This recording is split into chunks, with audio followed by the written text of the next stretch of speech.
everyone, and welcome back to Let's Play Megaman 4. In the last part we took out 3 more Robot Masters, and now we're heading out to take on Diveman. Fun fact, he would later show up in Mega Man Battle Network 6.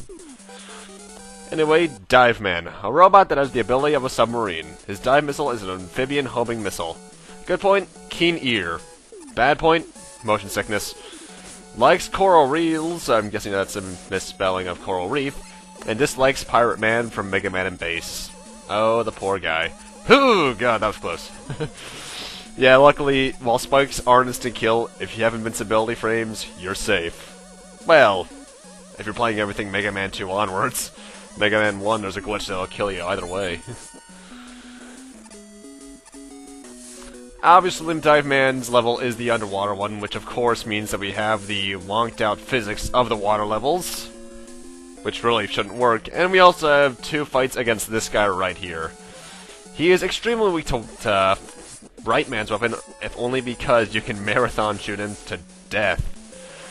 If you don't use Brightman's ability, that whale can be kind of annoying, but is nothing too bad.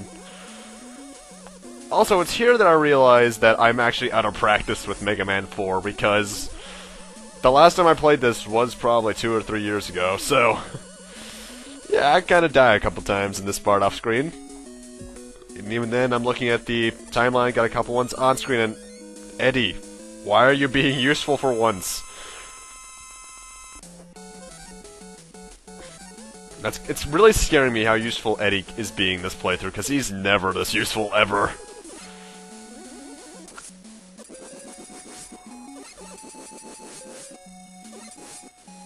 Don't you love instant respawn?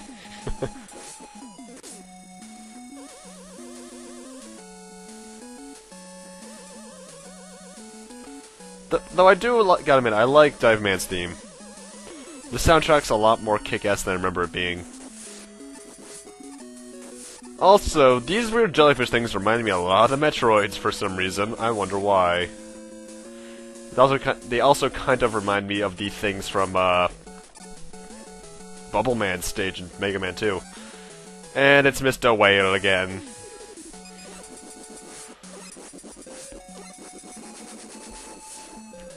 Now here on this next screen, the rest of the level is to the right, but let's fall down this pit for one of the spike falling sections that everyone loves. And I nearly fell at it immediately. You know, at this depth, shouldn't the water pressure be crushing Mega Man? But anyway, we get the second of the 2 hidden items in the game. We get the wire item. What this allows you to do is that, well, I can't really demonstrate it in this level. Pretty much, you aim up with it, and it shoots up a wire that you can grab onto ceilings with, and you can use it to rise up and shoot things and jump to platforms easily. It's not too terribly useful, but then again, the balloon and that just aren't that useful at all. Because I cannot recall a time that I actually used them for anything legitimately, aside from maybe the final levels. Just to help out with certain puzzles.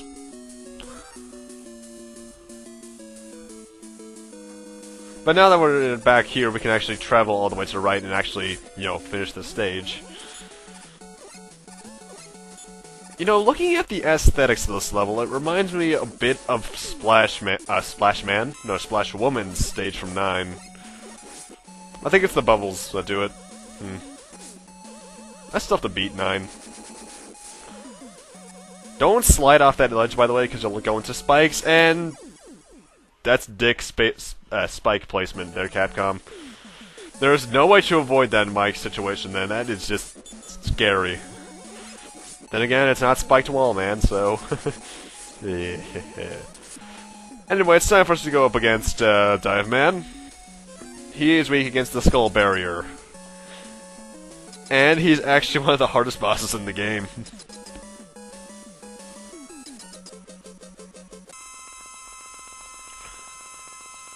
Diveman likes to shoot himself at you and then shoot a couple missiles every now and then. And don't physically touch him.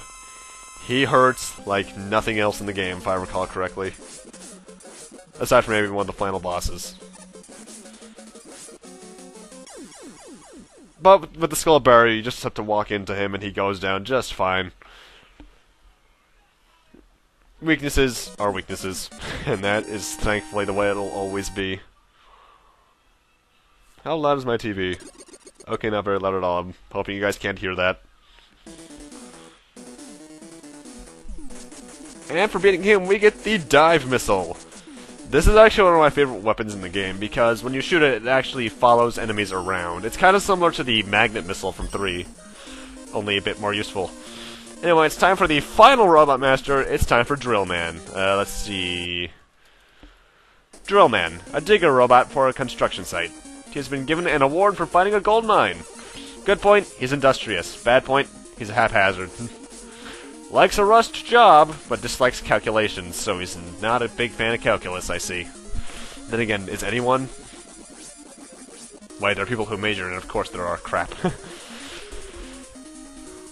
Drillman... First off, another song that is awesome. You know, I kind of regret saying last part that this soundtrack can be kind of hit or miss, because there's a lot more hits than I remember, and another one up. I'm having abnormal luck with those. I think I have like 6 right now. And also, remember when I said a couple parts back that this game is pretty much Mega Man Revenge of the Spikes? This is the second stage where we really get to see that. We'll see it more in the later levels, though, of course. This stage starts off easy, I can say that much, especially with these bubble bats, which I always loved just because of Mega Man X, and they always give me awesome stuff. Then again, that one in Mega Man X is like, what, a 1 in... No, probably like a 5 out of 6 chance of dropping a 1-up, so... Oh, that is so abusable. Why don't they do that again in any Mega Man game, give an enemy that almost always drops a 1-up? Then again, that's kind of structured more well for X than it is classic, isn't it? And aside from Legends, all the other games are RPGs, so... Well, there's ZX and Zero, but... those have RPG elements to begin with, so I can see why. Plus, I don't die in the Zero series often.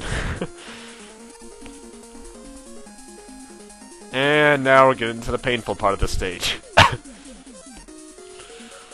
So painful it's making me cough.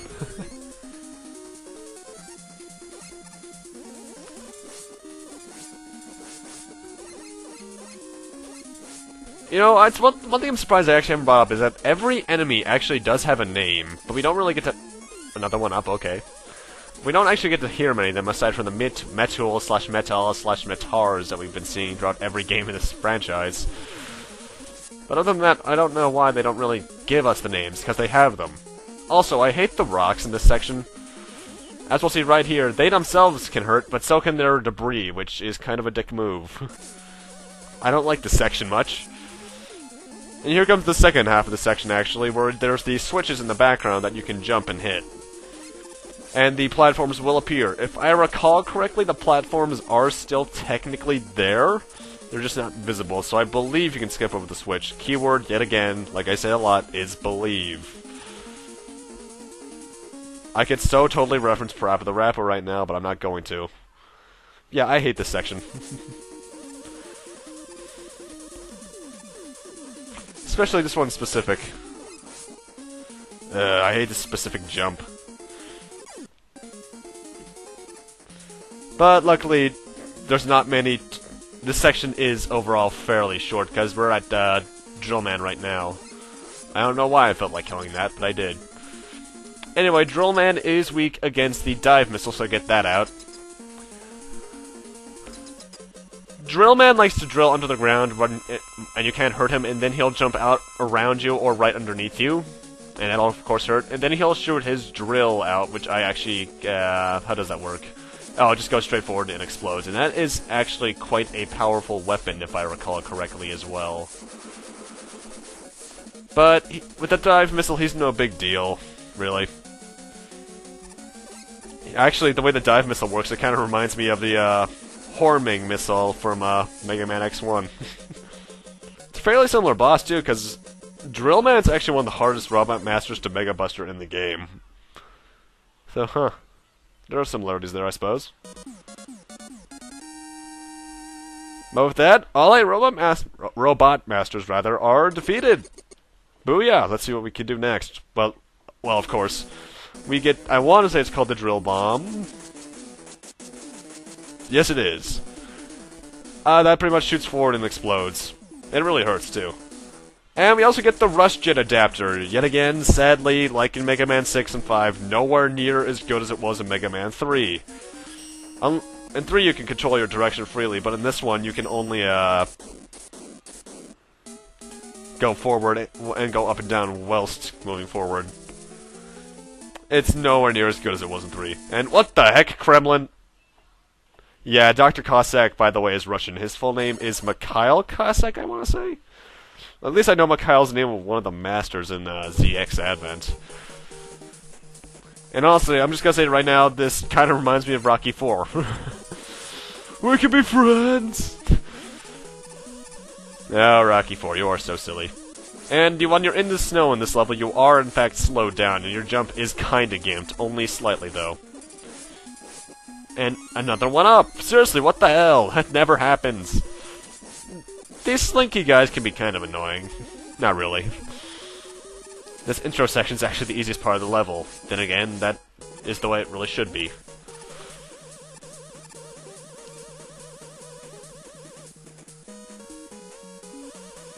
I do like the music in these levels, though. That is catchy.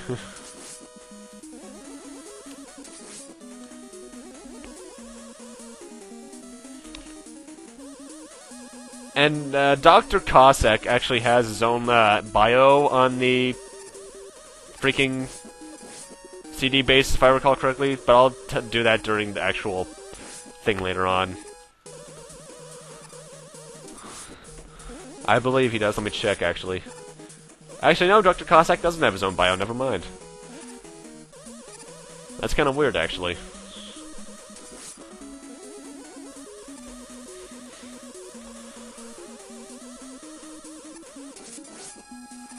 That's actually kind of weird. Ah, I hate instant death traps like that. That is annoying.